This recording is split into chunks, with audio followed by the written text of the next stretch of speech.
Pandian stores அடுத்த வர எபிசோடில் பார்த்தீங்கன்னா அப்போதான் பிறந்தநாளை கொண்டாடுறதுக்காக எல்லாருமே கோவிலுக்கு வராங்க. கோவிலுக்கு வந்த இடத்துல பார்த்திங்க அப்படின்னா ஃபஸ்ட்டு வந்து இந்த மாதிரி சக்திவேலோட குடும்பம் வந்து வந்துடுறாங்க. அவங்க வந்துட்டு இந்த போஸ்டர்லாம் பார்த்துட்டு எதுக்காக இவனுங்களும் போஸ்டர் வச்சுருக்காங்கன்னு சொல்லிட்டு சக்திவேல் வந்து சண்டை போகிற மாதிரி பேசுகிறாங்க. நான் சந்தோஷமாக இருக்கணும் அப்படின்னா நீங்கள் ஒழுங்காக சண்டை போடாமல் இருங்கன்னு சொல்லிட்டு அப்போ தான் வந்து எல்லாருக்கிட்டேயுமே சொல்கிறாங்க. அதை கேட்டு சக்திவேலும் அமைதியாகிடுறாங்க.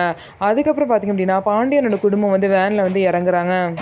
அவங்க எல்லோரும் போஸ்டரில் அவங்களோட ஃபோட்டோலாம் இருக்கிறத பார்த்துட்டு பார்த்திங்கன்னா ரொம்பவே வந்து சந்தோஷப்படுறாங்க. அது மட்டும் இல்லாமல் பார்த்திங்க அப்படின்னா அவங்க கதிர் வந்து பிளான் பண்ணி வந்து யார் யாரெல்லாம் கூப்பிட்ருக்காரு அப்படின்னா மீனாவோட அம்மா அப்பா, அதுக்கப்புறம் மயிலோட அம்மா அப்பான்னு சொல்லிட்டு எல்லாருமே வந்து கதிர் வந்து இன்வைட் பண்ணியிருக்காரு. அதனால் அவங்களும் ஃபங்க்ஷனுக்கு வந்திருப்பாங்க. இவங்களும் நம்ம ஃபேமிலி தானே, அதனால தான் இவங்க எல்லாத்தையுமே கூப்பிட்டேன்னு சொல்கிறாங்க. உடனே சுகன்யா பார்த்திங்க அப்படின்னா அப்போ எங்கள் அம்மா அப்பாவை கூப்பிடல, எங்கள் அம்மா அப்பாலாம் ஃபேமிலி கிடையாது அப்படின்னு சொல்லிட்டு கேட்குறாங்க. உடனே பார்த்திங்க ஐயோ நான் மறந்துட்டேன், என்னை மன்னிச்சிருங்க அத்தை அப்படின்னு சொல்லிட்டு நான் இப்போயே வந்து போய் வண்டி அனுப்பிச்சு கூட்டிகிட்டு வரேன், இல்லை நானே போய் கூட்டிகிட்டு வரேன்னு சொல்கிறாங்க. இல்லை பரவாயில்ல இருக்கட்டும்னு சொல்லிட்டு சுகன்யா வந்து மூஞ்சை தூக்கி வச்சுக்கிறாங்க.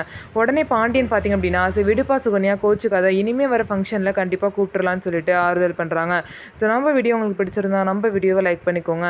மறக்காமல் நம்மளோட சேனலை சப்ஸ்கிரைப் பண்ணிவிட்டு பாருங்கள்.